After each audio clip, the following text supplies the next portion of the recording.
जिस तरह से अमेरिका के अंदर अमेरिकी सदर डोनाल्ड ट्रंप का या उनकी पार्टी का लगातार बायकॉट किया जा रहा है, लगातार उनके खिलाफ आवाज उठाई जा रही है, लगातार एक तरह से मुजाहरे किए जा रहे हैं, तो इससे कहीं ना कहीं अमेरिकी सदर डोनाल्ड ट्रंप काफी दबाव में है। और शायद यही वजह है कि इस जंग में डोनाल्ड ट्रंप या फिर अमेरिका खुलकर कोई फैसला नहीं कर पा रहे हैं। और जिस तरह से माहिरीन मानते हैं कि ईरान के साथ जो जंग अमेरिका लड़ रहा है वो एक सुपर पावर की तरह से या दुनिया का सबसे मजबूत मुल्क की तरह से वो इस जंग को नहीं लड़ पा रहा है। 40 दिनों में अमेरिका कोई बड़ा फैसला नहीं कर पाया। अमेरिका और इजराइल की तरफ से भले ही ईरान पर बहुत बड़े बड़े हमले किए गए हों, हजारों लोग इसमें मारे गए, हजारों लोगों का खून दरअसल इसमें बहाया गया हो, लेकिन जो मकसद इन हमलों का दरअसल इसके पीछे था वो मकसद अमेरिका और इजराइल हासिल नहीं कर पाए। खासतौर से हम यहां पर व्हाइट हाउस की बात कर रहे हैं, अमेरिका की बात कर रहे हैं, तो दरअसल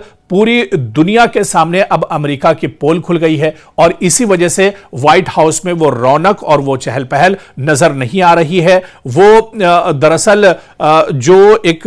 मजबूती होती थी अमेरिका की, वो मजबूती भी अब कहीं पर नजर नहीं आ रही है। और आप हालिया दिनों जो प्रेस कॉन्फ्रेंस अमेरिकी सदर डोनाल्ड ट्रंप कर रहे हैं, उनका जो बॉडी लैंग्वेज है वो खुद ये बता रहा है कि डोनाल्ड ट्रंप दरअसल बहुत ज्यादा दबाव के शिकार हैं और डोनाल्ड ट्रंप अब इस जंग में फंसे हुए हैं, इस जंग से निकल नहीं पा रहे हैं। और आप देखिए कि डोनाल्ड ट्रंप ने जब दोबारा से जंगबंदी का ऐलान किया है तो उसमें उन्होंने पाकिस्तान का सहारा लिया है। डोनाल्ड ट्रंप ने उसमें पाकिस्तान के वजीर आजम शहबाज शरीफ और आर्मी चीफ आसिम मुनीर का सहारा लिया है और उन्होंने कहा है कि शहबाज शरीफ और आसिम मुनीर ने कहा है इस वजह से जंगबंदी अभी आगे एक तरह से जारी रहेगी। तो अब अमेरिका जैसे बड़े मुल्क को, जो अपने आप को सुपर पावर कहलाता है, जिसकी पूरी चौधराहट पूरी दुनिया पर है, वो पाकिस्तान की राय अब एक तरह से मान रहा है। वो आसिम मुनीर और शहबाज शरीफ के कहने पर एक तरह से जंगबंदी कर रहा है। तो दुनिया कहीं ना कहीं अब इस तमाम चीजों को समझ रही है और पूरी दुनिया में दरअसल एक मजाक बनकर अमेरिका रह गया है। और इसी वजह से व्हाइट हाउस में जो चहल पहल होनी चाहिए थी, जो रौनक होनी चाहिए थी, वो दरअसल अब एक तरह से खत्म हो गई है। क्योंकि सिर्फ डोनाल्ड ट्रंप पर सिर्फ ईरान का ही दबाव नहीं है, बल्कि डोनाल्ड ट्रंप के अपने जो करीबी हैं वो भी डोनाल्ड ट्रंप को अब छोड़कर जा रहे हैं। डोनाल्ड ट्रंप की टीम में भी सब कुछ ठीक ठाक इन दिनों नहीं चल रहा है और यही बड़ी वजह है कि कहीं ना कहीं अमेरिका दबाव का शिकार है और डोनाल्ड ट्रंप दरअसल इस दबाव में बुरी तरह से फंसे हुए हैं। इस बीच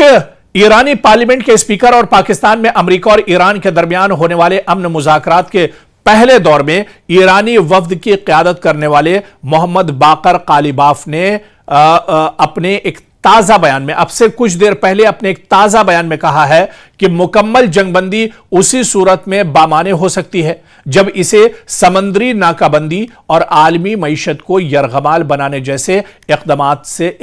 से पामाल न किया जाए और तमाम महाजों पर सहूनी जारिहत को रोका जाए। जी हां, सीधे सीधे कालिबाफ ने यह बयान दिया है कि सहूनी जारिहत यानी इजराइल की जो जारिहत है, इजराइल लगातार जहां पर चाहता है जुल्म करता है, जहां पर चाहता है मासूमों का कत्लेआम करता है, लोगों का खून बहाता है। तो जब तक सहूनी रियासत को रोका नहीं जाएगा तब तक ये हालात दरअसल पटरी पर नहीं लौटेंगे, तब तक मशरिक़ वुस्ता में हालात एक तरह से ठीक नहीं होंगे। और अगर मशरिक़ वुस्ता में हालात ठीक करने हैं तो सहूनी जारिहत को दरअसल रोका जाना चाहिए। और इसके लिए कालिबाफ ने यह कहा है कि तमाम ममालिक को एकजुट होकर इजराइल को रोका जाना चाहिए। यह दरअसल बहुत बड़ा बयान है जो ईरान के स्पीकर की तरफ से आया है।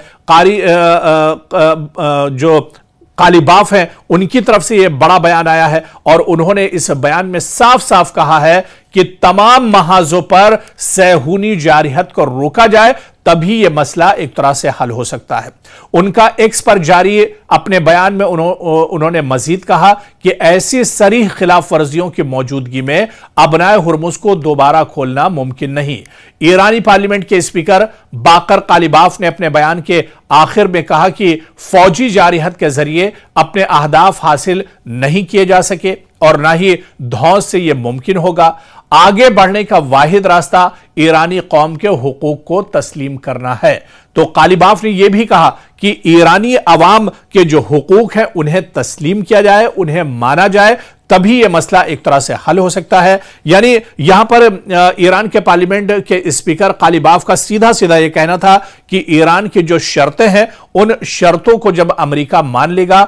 या इजराइल उन शर्तों को मान लेगा तभी यह मामला हल हो सकता है, तभी यह जंग एक तरह से रुक सकती है, तभी कहीं ना कहीं खित्ते में एक तरह से अमन लौट कर आ सकता है। तो दो तीन चीजें यहां पर बहुत अहम कालिबाफ ने कही, लेकिन जो सबसे अहम उनका जुमला था, जो सबसे बड़ा उनका जो बयान था वो ये था कि पहले सैहुनी जारिहत को रोका जाए, यानी इजराइल की जो जारिहत है उसको रोका जाए, तभी मशरिक़ वुस्ता में एक तरह से अमन आ सकता है।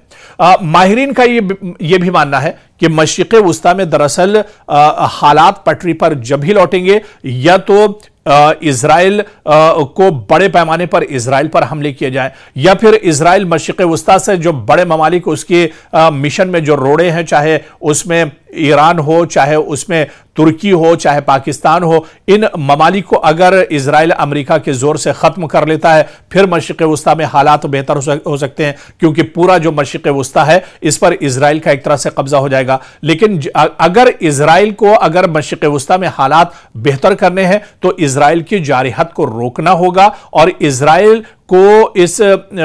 पटरी पर एक तरह से लाना होगा, क्योंकि जब तक इजराइल अपनी जिद पर रहेगा, जब तक इजराइल की जारिहत एक तरह से जारी रहेगी, तब तक मशरिक़ वुस्ता में एक तरह से हालात पटरी पर नहीं लौट सकते हैं। तो मशरिक़ वुस्ता में अगर हालात पटरी पर लाने हैं तो कालिबाफ ने तमाम ममालिक को, पूरी दुनिया को यह मशवरा दिया है कि इजराइल को पहले ठिकाने लगाया जाए, इजराइल के को पहले दुरुस्त किया जाए, इजराइल को उसके गुनाहों की सजा एक तरह से दी जाए, तभी यह मसला एक तरह से हल हो सकता है। यह मशवरा सिर्फ ईरान के लिए नहीं बल्कि ईरान के स्पीकर कालिबाफ का यह मशवरा दरअसल पूरी दुनिया के लिए है। जो बड़ी ताकतें हैं उनके लिए है, जो सुपर पावर अपने आप को कहलाते हैं उनके लिए दरअसल यह मशवरा है कि इजराइल को अगर रोक दिया जाए, इजराइल को अगर सुधार दिया जाए तो फिर मशरिक़ वुस्ता में हालात बेहतर हो सकते हैं और मशरिक़ वुस्ता में हालात पटरी पर लौट सकते हैं।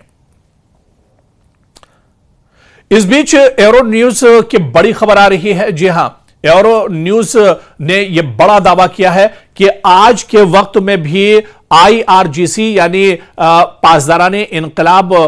जो ईरान की सबसे मजबूत जो फोर्स है वो आज भी दरअसल पूरी ताकत में है और इस वक्त ईरान पर IRGC की पूरी पकड़ दरअसल मजबूत हो चुकी है और यही वजह है कि अब जंग के जो बड़े फैसले हैं, जितने भी फैसले हैं, वो दरअसल IRGC ही एक तरह से ले रहे हैं। और यह दावा दरअसल एरो न्यूज की तरफ से किया गया है और उस न्यूज में यह कहा गया है कि IRGC आज के वक्त में भी मजबूत है। दरअसल इजराइल और अमेरिका जिस तरह से लगातार हमले कर रहे थे, IRGC की कमर तोड़ने की कोशिश कर रहे थे और आपको याद होगा कि 28 फरवरी को जब पहला हमला अमेरिका और इजराइल की तरफ से मुश्तरका हमला ईरान के ऊपर, तेहरान के ऊपर किया गया था, उसमें ईरान के supreme leader Ayatollah Ali Khamenei की शहादत हुई थी और उसके बाद यह माना जा रहा था कि ईरान की कमर अब टूट चुकी है, ईरान एक तरह से हथियार डाल देगा, IRGC यहां से एक तरह से उनका खात्मा हो जाएगा, अब वो आगे एक तरह से जंग नहीं लड़ सकते हैं,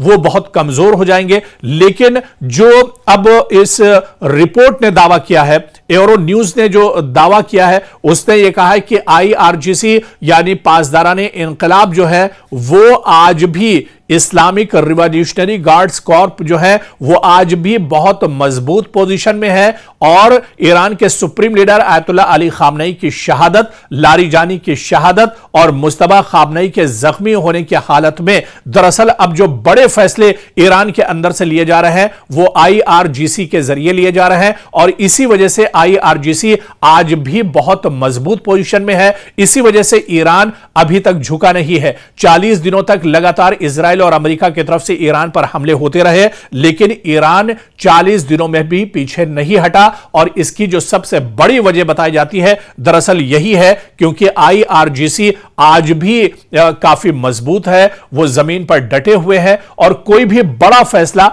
IRGC की तरफ से ही इस जंग को लेकर किया जा रहा है। तो ये जो दावा किया जा रहा है कि 40 दिनों में आईआरजीसी का नुकसान तो हुआ है, लेकिन जितने बड़े पैमाने पर नुकसान होना चाहिए था उतने बड़े पैमाने पर नुकसान नहीं हुआ है। एक रिपोर्ट इससे पहले भी आई थी कि आईआरजीसी के जो अंडरग्राउंड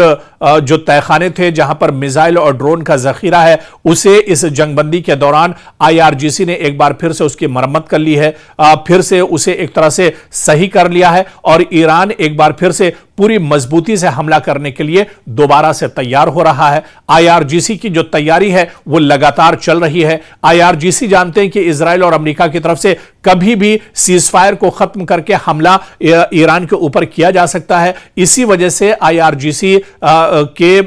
जो फौजी हैं वो लगातार तैयारियों में जुटे हैं और यही दावा दरअसल इस रिपोर्ट में भी किया गया है। इस न्यूज चैनल के जरिए इस रिपोर्ट का दावा किया गया है कि आईआरजीसी आज भी बहुत मजबूत है और वो पूरी हिकमत अमली दरअसल इस जंग को लेकर बना रहे हैं। किस तरह से अमेरिका को दरअसल नुकसान पहुंचाना है, मशरिक़ वस्ता में कहां कहां पर अमेरिका के बड़े ठिकाने हैं जिन्हें एक बार फिर से अगर अमेरिका हमला करता है या अबनाए हुर्मुज़ में अमेरिका अपनी दादागिरी चलाता है और इस नाकेबंदी को खत्म नहीं करता है तो फिर कहां कहां पर अटैक करना है, ये तमाम रणनीति, ये तमाम हिकमत अमली दरअसल आईआरजीसी की तरफ से ही तय की जाती है। और आईआरजीसी आज के वक्त में, मौजूदा वक्त में 40 दिनों की जंग के बाद भी पूरी मजबूती के साथ वो डटे हुए हैं और दोबारा से इस इंतजार में है कि कब इजराइल और अमेरिका की तरफ से हमला किया जाए और उसका वो पलटवार करें।